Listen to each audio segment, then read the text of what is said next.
Hello everyone, আজকে ছুটির দিন থাকায় মাকে বলেছিলাম আলুর চপ বানাতে, তাই মা শুরু করে দিয়েছে চপ তৈরির প্রস্তুতি। প্রথমে পরিমাণ মতো আলু সিদ্ধ করে নিয়েছে, তার মধ্যে শুকনো লঙ্কা ভেজে নুন দিয়ে মাখিয়ে একে একে জিরে, ধনে, এলাচ, শুকনো লঙ্কা ভেজে পুরোগুলো দিয়ে ভালো করে মিশিয়ে নিয়েছে।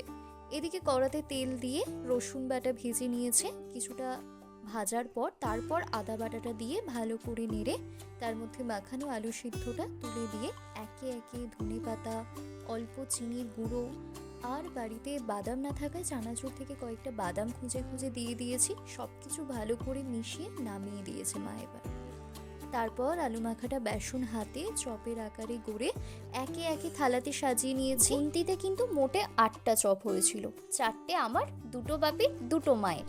যাই হোক, এদিকে বাটিতে বেসন নিয়ে তাতে কালো জিরে, নুন দিয়ে জল দিয়ে ফেটিয়ে চপের আকারের সিদ্ধ আলুগুলোকে একে একে বেসনে ডুবিয়ে গরম তেলে উল্টে পাল্টে লাল লাল করে ভেজে নেব।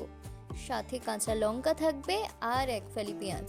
মুড়ি খাওয়াটা কিন্তু জাস্ট। ভিডিওটা যদি একটু তোমাদের কাছে ভালো লেগে থাকে তাহলে প্লিজ একটা লাইক করে দিও, আর কমেন্ট করে কিন্তু মোটিভেট করতে ভুলে যেও না, রিকোয়েস্ট রইল। আর সাবস্ক্রাইব করে চ্যানেলটা পাশে থেকো কিন্তু।